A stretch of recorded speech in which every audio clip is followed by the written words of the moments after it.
83 arrests have been made across 6 African countries in a first of its kind operation targeting terrorist financing. We speak to Willem Els of the Institute for Security Studies about Operation Catalyst. Michelle's the mom who traded in her Fiat 500 for this beast right here. But why the momentous move, huh? I needed something bigger to keep up with my growing son and his many sports bags. When you traded in your car with We Buy Cars, was it an easy conversion? I see what you did there.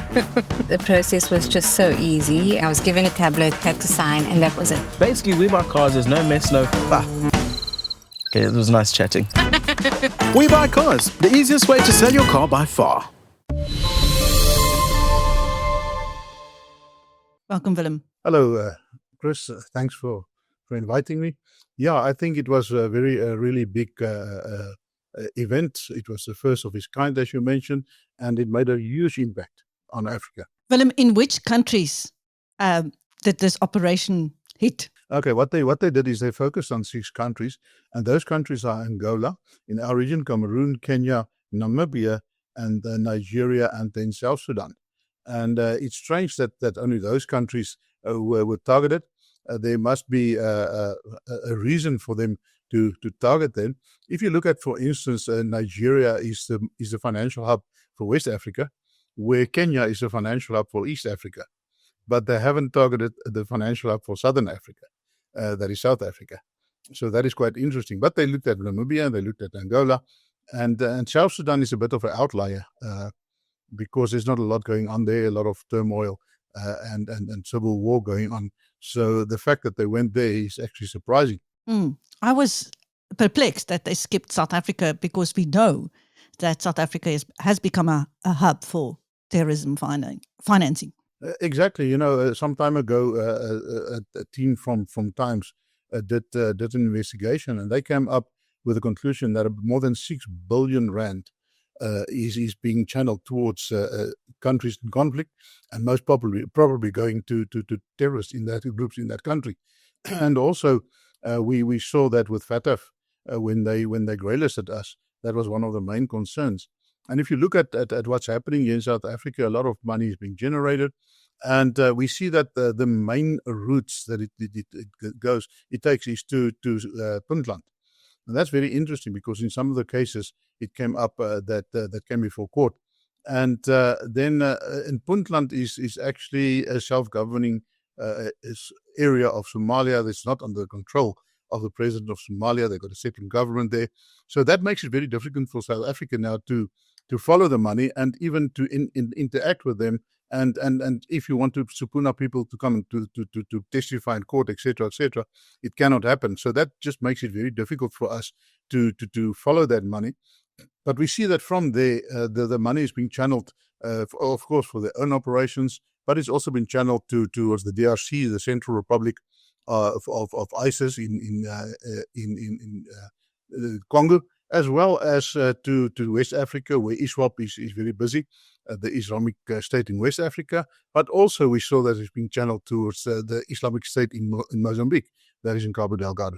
Just going back to these arrests, Willem, can you break down the 83 for us? What were they for exactly? Okay, if you look at terror funding and your financial crimes, and especially at FATF, they focus on 2 things. The one thing is of course terror funding, and the second one goes hand in glove with it is your money laundering, and your cyber crimes also come into that. So we see that billions and billions of rands are being channeled and being laundered not only in South Africa. We saw that with all the evidence coming out in the commissions, how much money in tenders are there.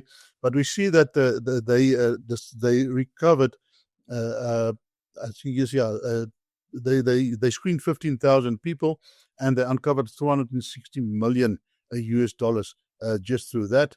And they say that with ongoing investigations, they then seized another 600,000 US dollars. How long did this operation take, Willem? Okay, they worked from September and up to July, and July to September, sorry. And they were very active. We see that they were helped by Interpol in Lyon, where they have a lot of capability and expertise that we do not have in Africa necessarily, but also they took hands with AFRIPOL.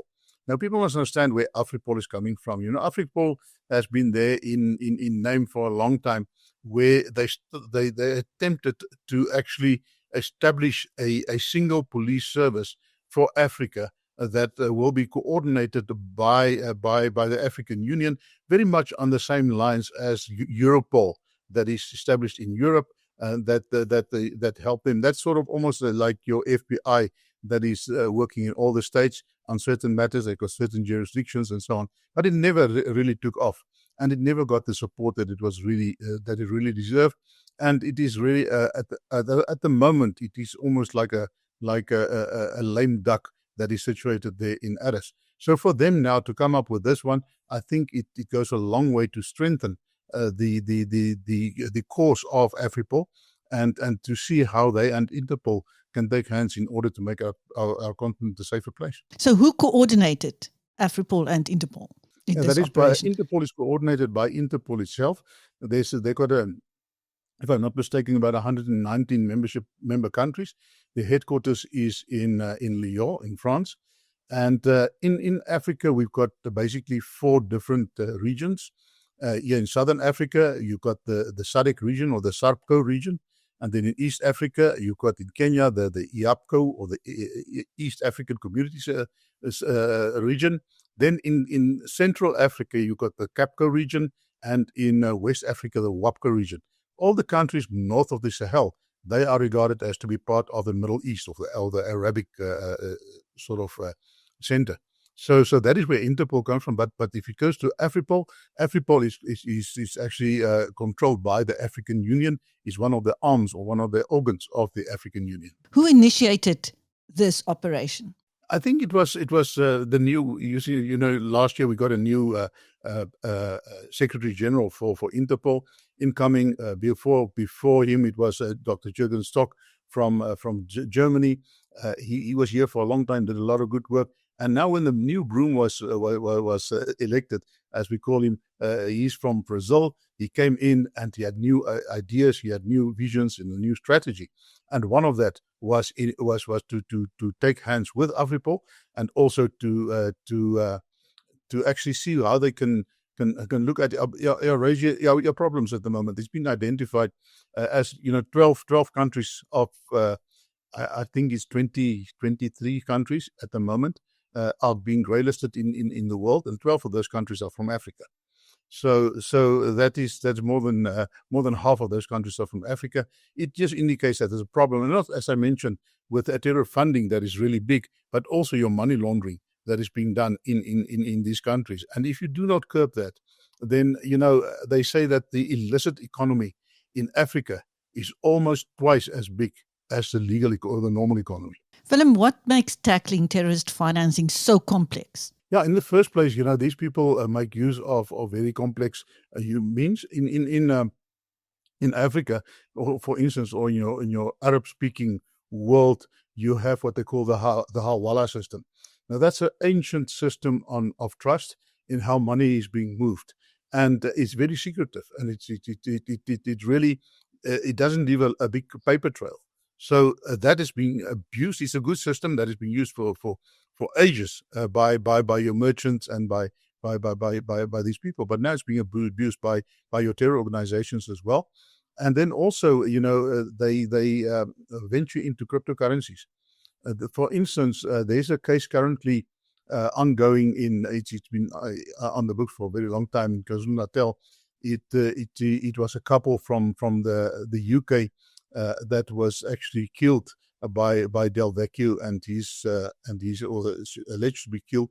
The case is still ongoing, and then they tortured them and they extracted the passwords from their credit cards and everything from them. And then not too long after that, there was a guy apprehended in Rotterdam in the Netherlands, and he bought cryptocurrencies and he sent it to ISIS from there, and using the credit card credentials of this family. So that guy has been found guilty. He's currently serving time in the Netherlands, but here we see that the case is still ongoing, and not going very fast anyway. Yes, I was surprised to see Angola on the list, but they made a huge discovery there, did they not, in this operation? Yeah. Angola has been an outlier for it's a tremendously wealthy country in terms of the resources and the oil and the diamonds that they got. But it's also one of the poorest countries in Africa. So that is why one of the reasons they went. But also the current chairperson of the African Union or the serving chairperson is also the president of Angola. So I think that is one of the while they were busy with this operation. So I think that was one of the reasons why they highlighted him, and he wanted to become very visible. We see that especially with the peace talks in the DRC between the M23 and the government. We saw that that President Lorenzo he really tried very hard to actually bring them together. So he's very active, and I think this is also he's trying to clean up the country after the previous government that was there for a very long time, and a lot of allegations of corruption and looting that took place. So I think that is part of his strategy to bring that in. But also what I see here is that Interpol becoming more active in utilizing their resources. They got resources that are first world in many ways that many of your poorer African countries do not have. And with them coming in with that, it actually paved the way for these criminals that were arrested. They actually hid behind the incompetence but also the insufficient funding and expertise that is in our African countries in order to exploit it for these means. Now, Willem, it sounds like what is really needed is good intelligence in penetration of these organizations. To what extent is that happening in South Africa? Yeah, in South Africa, our intelligence is still not where it's supposed to be. But the fact of actually laid bare some of our deficiencies. And because of that, you see that the FIC Act has been amended. There's been more funds allocated. We see that the GILAP Act is in process, and they're trying to get that up. It's also because of the recommendations of FATF. And we're really not where we need to be or where we want to be. But we are getting there. But 2 months ago, we were in Dar es Salaam, where we had a conference on terror funding and especially also your money laundering, and it was very encouraging to see how Africa is picking up and how it is becoming the focus, and that's mainly because of the countries that are being grey-listed. So grey-listing is not all bad for us, even though it's bad for the economy. It was like a wake-up call for us, but also a wake-up call for these countries to start to get their house in order. And we see that there's a lot of assistance from your first world countries in order to assist them. But also what is a challenge for us in Africa, if you look at your major intelligence or your major events, and you look at the intelligence, for instance, let's look at the Westgate attack. We see that about 12 months before the attack, a Western intelligence service actually provided them with intelligence that there's going to be an attack. And that it's going to be in Nairobi. And then 3 months before the attack, they gave them another update. They said it was going to be a Mumbai-like attack, and that it will be at a partially Israeli-owned mall. And there are not many of them there. So that really gave them very good intelligence. But unfortunately, if you look at the parliamentary report of Kenya, they did not pick up that intelligence. They did not act on that intelligence. And one of the biggest things is that whenever there's a major intelligence that is being revealed, it seems that it doesn't come from Africa. It comes from the other agencies that are partners, and then we start to work with it. And maybe because they've got much more resources than us, etc., etc. But that just indicates, whenever we get the Americans or the Brits or someone here in South Africa warning us about something, not to push them back, but to go and sit down with them, look at the intelligence, and see if we can verify what they do and take it from there. With all the terror funding cases, we see that the intelligence is not only coming from South Africa, it's also coming from partners in other countries, and it makes it quite problematic because at the end of the day, when you go to court, you have to subpoena those people to come and testify, and it's always difficult to get other people here to testify. Yeah, so you actually have to rework that intelligence and independently verify it so that you can take it to court. But South Africa has not really had a history of being grateful for foreign intelligence. Well, I'm talking about in the last 30 years, and often feels insulted by it or rejects it or is suspicious of it. Of course, and I think it's because in most of the cases your intelligence fraternity is being exposed. They were found lapping, and they embarrassed that they didn't come with it first. But if it's for the good of the country, and if it's in this field, sometimes it's better to just take it on the chin and admit your deficiencies, and then work with these people, and then try to solve and prevent. Because intelligence, I always say that a leader, like a president, working without a credible intelligence is like someone working with a stick, a blind person. He can't preempt. They cannot do anything proactively. They always end up, countering these challenges reactively instead of proactively, and that is what intelligence gives you. You've got very good proactive intelligence. You can stop. You can prevent a lot of problems. Now, there have been allegations over many years that this government has turned a blind eye to the operations of terror-linked individuals and organizations on its soil. Yeah, I think if you look back in the 90s, especially with Pagat, we had the Pagat bombings there. There were more than 300 bombings in a period of just under 2 years.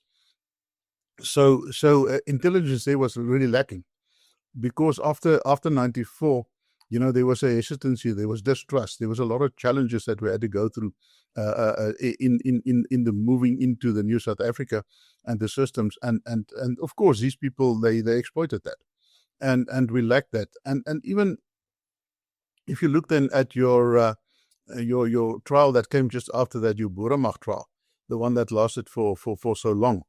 It really exposed some, but at the end of the day, our intelligence was really working there. But there was an incident where the Worcester bombing. I don't even remember. That's quite a long time ago. Where they placed the bomb at one of the supermarkets in Worcester just before Christmas. He detonated. Many people got injured. I think 2 or 3 people got killed. But that cell actually had placed an IED, a bomb, in one of the tunnels where the blue train was going to drive to go through, and we only discovered the IEDs after the train went through, because it didn't function. It malfunctioned. We had no intelligence on that, so that exposed actually our capacity on that. And then also there was another attack on the blue train where near Leeudoringstad, the right-wing group actually blew up the railway line, but it wasn't a very good job, and the train went over it and actually continued. And both those incidents actually took place with Mandela on the train, because it was the inauguration of the new blue train. So, and I was on the train. So that is why we know that. I was part of the security contingency, and we had no intelligence on that. Good heavens. You and Mandela, President Mandela, on that train. Just think what would have. And apart from that, there were a lot of foreign dignitaries and premiers and heads of state on the train as well. So he invited all his friends, and it was a big. We traveled there for about twice as long. It took us to get down there, because in every main station he would stop, and then he would, like at Kimberley, he would stop, at Klerksdorp they would stop, and then all the people will gather there, and he will speak. You have a speech there and greet the people, and then we move on. So it was a stop and go trip, and that was the inauguration of the new blue train. And when did you find out that it was supposed to have been blown up? Yeah, afterwards, with the one in Leeudoringstad, the driver of the train actually indicated that there was something wrong after we passed it, and we were on the follow train. There were 2 trains going, and then we called the guys to inspect, and they found the place where it was blown up. And later the cell was arrested in Klerksdorp, and they actually went to the TRC, and they got amnesty. That was Willem Els of the Institute for Security Studies speaking to BizNews about the fight to tackle terrorist financing. I'm Christine. Thank you, Willem.